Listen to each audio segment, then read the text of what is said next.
Bienvenue, merci de nous retrouver, chers amis auditeurs, téléspectateurs, abonnés.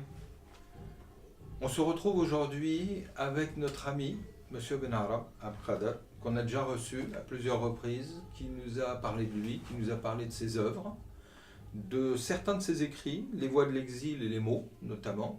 Et aujourd'hui, nous allons aborder un ouvrage collectif auquel il a participé, qui s'intitule Maghrébins de France, édité à Toulouse Éditions Priva en 2005. Peux-tu nous parler donc de cet écrit? Qu'est-ce qui l'a motivé? Pourquoi tu as pensé bon d'y participer? Et qu'est-ce que tu en attendais? Quel a été le sujet? Bonjour, salam alaikum. Oui, en fait, je n'ai pas eu le projet moi-même, je n'étais pas derrière le projet d'écrire ce livre. Tout simplement, c'est l'université de Toulouse, de Montpellier, Paul Valéry, donc, qui m'a sollicité pour une collaboration. Et donc, avec mon ami le professeur, le sociologue Mohamed Khalil, également voilà, nos amis Lochamp et deux autres aussi. Donc on a fait ce collectif. Pourquoi donc ce collectif sur les Maghrébins de France? Parce qu'il traite, si vous voulez, du sujet de l'immigration, mais sous différents angles. Moi j'ai pris l'angle plus ou moins littéraire, Mohamed Khalil a pris l'angle sociologique, un autre cinéma, etc. Donc c'est un ensemble, si vous voulez, un traitement polyvalent donc, de la question migratoire. Et voilà ce qui a amené un peu à conclure, on a abouti à ce projet de Maghrébins de France. Et c'était un grand rappel, si vous voulez, des grandes dates et des grands événements, des grands moments qu'a traversé l'immigration en France. L'immigration maghrébine d'une façon générale et particulièrement donc limitée dans le temps, c'est-à-dire de 1960 à nos jours. D'accord. Et tu traites donc, tu dis que tu traites de certaines dates ou de certains personnages ou de moments clés. Est-ce que tu peux nous donner deux, trois indications, deux, trois... Tout à fait. Comme je l'indiquais précédemment, donc dans des émissions donc antérieures, l'immigration est datée, si vous voulez. Elle est datable même. C'est-à-dire qu'on peut... les premiers immigrés sont arrivés... Là, en l'espèce, on parle de 1960 à nos jours, parce que je ne veux pas parler de l'immigration ancienne qui existait depuis la fin du 19e siècle. Mais on a parlé de 1960 à nos jours parce que c'est l'installation de l'immigration familiale. Elle est très importante, c'est le point le plus important. Le second point, et c'est une période charnière, en fait, c'est les années 80, comme je le disais, où il y a donc... une nouvelle génération, une nouvelle vague qui est née, c'est celle des enfants, les enfants des premiers, et qui a commencé donc à, si vous voulez, être dans la société française avec un rapport, à établir un rapport avec la société française tout à fait différent et surtout en rupture avec ce que vivaient leurs parents. Ça, c'est des grandes dates. La troisième chose importante, c'est que ces jeunes de banlieue, comme on les appelle, les beurs communément dits, communément appelés, même si parfois cette appellation n'est pas très appréciée, mais ces beurs, ces jeunes issus de l'immigration, donc nés en France ou arrivés très tôt, ces jeunes-là ont commencé à écrire. C'est une chose très importante que beaucoup de gens ignorent.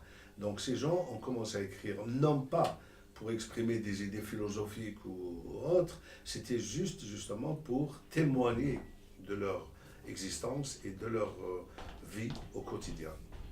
Ça, c'est un point très important. Quand est-ce que tu situes l'émigration de masse? Puisque tu dis qu'il y a une émigration qui date même du 19e, où effectivement, pour différentes raisons, et notamment la participation des indigènes de la République aux guerres que soutient la France, notamment contre l'Allemagne à 3 reprises, en 70, 1870, 14-18, 39-45. À chaque fois, les populations indigènes, les colonisés, vont participer, donc vont se retrouver sur le territoire français. Mais à quel moment peut-on réellement parler d'émigration de masse? Oui, bon, généralement, l'immigration a toujours existé depuis bien longtemps. On peut la situer même avant le 19e siècle. Mais d'une manière générale, c'était une immigration, c'était un mouvement, c'était une mobilité humaine, un mouvement migratoire plus individuel que collectif. Alors que là, nous avons affaire, dans les années 60, c'est-à-dire juste au moment des indépendances, et c'est très symbolique, au moment des indépendances, d'une immigration qui va s'installer longuement, durablement en France et qui va avoir des enfants qui sont nés en France et qui vont s'installer aussi, qui vont aller nulle part parce qu'ils sont d'ici. D'ailleurs, on le voit même à travers des titres. Zeyda de nulle part, par exemple, d'une certaine écrivaine marocaine qui s'appelle Leila Houari, qui est une marocaine, une amie écrivaine, et qui parle de Zeyda, un de ses titres. Zeyda, c'est un prénom féminin, mais aussi, il veut dire aussi né. Zeyda, ça veut dire né, de nulle part, c'est-à-dire, mais elle est née ici. Je veux dire, il n'y a pas besoin de lui rappeler qu'elle est d'origine marocaine. Donc ça, c'est aussi un point important dans l'histoire de l'immigration. Nous arrivons peut-être à la quatrième, je ne sais pas, la troisième, à l'orée de la quatrième génération, et le problème, malheureusement, n'est toujours pas résolu. C'est-à-dire le problème, cette problématique migratoire est toujours posée, mais posée, je veux dire, surtout politiquement. Surtout politiquement, parce qu'il y a de plus en plus de gens qui s'opposent à cette immigration, qui font un amalgame très, très fâcheux, qui est très, très grave, c'est celui de prendre ces enfants nés ici pour des immigrés.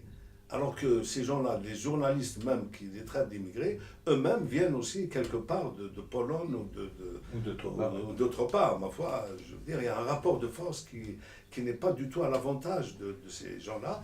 Et je rappelle encore une fois, je le dis doctement et solennellement, que ces jeunes doivent se prendre en charge. La première valeur de cette prise en charge, c'est l'école. Ils doivent aller à l'école, étudier, n'est-ce pas, faire des études générales, même si on souffre un petit peu, on n'est pas forcé de faire un BTS, des raccourcis professionnels rapides comme ça pour dire moi je vais me faire un peu de sous, etc.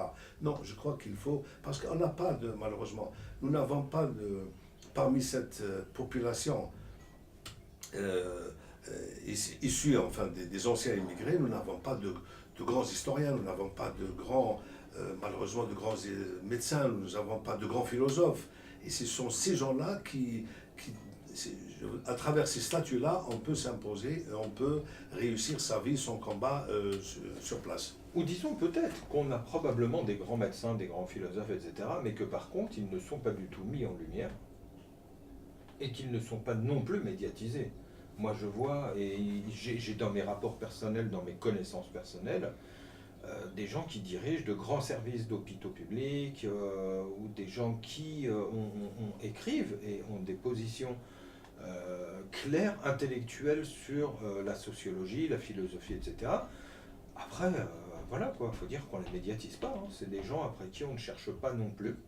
Et ça fait partie, à mon sens, justement, des griefs que les Français d'origine quelconque, maghrébine ou autre, et musulmane en particulier, ça fait partie des griefs qu'ils ressentent toujours, c'est-à-dire une espèce de mise à l'écart permanente où on a finalement cette notion de ne pas être accepté. C'est vraiment le cœur central du rapport qui s'est établi dès le 19e siècle jusqu'aujourd'hui.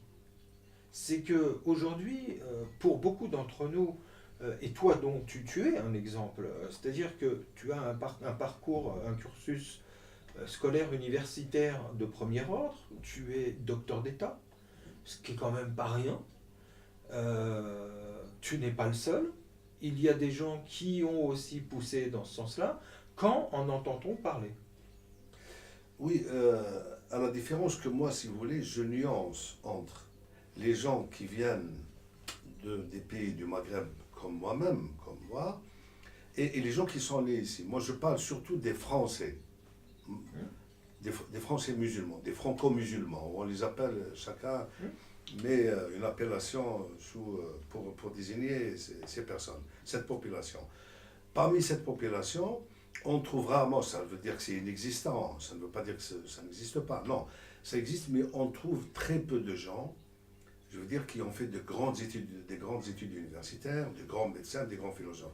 La plupart des médecins que nous trouvons, que nous pouvons voir ici dans les hôpitaux français, je crois que ça constitue quelques 20% du personnel, si mes statistiques sont bonnes et mes références sont bonnes, viennent des pays d'origine, ne viennent pas d'ici, ne sont pas ici, ce sont vraiment des expatriés parce que pour des raisons ou une autre, des raisons politiques, etc., viennent ici et qui servent donc dans des hôpitaux français, dans des universités comme nous, etc. Mais moi je parle de ces enfants qui sont nés en France et qui sont considérés à part entière et à juste titre comme français. Ces gens doivent tenir compte de cette dimension qui est l'école et ils doivent justement, s'ils veulent vraiment se maintenir et rester vraiment devenir français et arrêter, si vous voulez, enfin éviter ces campagnes d'invective et d'opprobre contre eux, il faut qu'ils puissent accéder aux universités, et s'imposer eux-mêmes par des outils universitaires, par des discours, par le travail. On s'impose par le travail, par la profession, etc., comme l'ont fait d'autres communautés, comme l'ont fait d'autres peuples avant eux. C'est très important. Nous constatons malheureusement des manquements, nous constatons des imperfections au sein de cette communauté parce que je constate, moi je suis en rapport direct avec ces populations et nous constatons qu'il n'y a pas un effort, qu'il n'y a pas un engouement, qu'il n'y a pas un intérêt vrai pour les études. Ça c'est très important, c'est aux parents justement, la responsabilité revient aux parents de faire aimer les études à leurs enfants et c'est la seule voie salvatrice, c'est la seule voie qui va les amener vers un statut honorable et respectable. Alors c'est ce qu'on espère. Et pour clôturer, moi je reviens sur un souvenir que j'ai.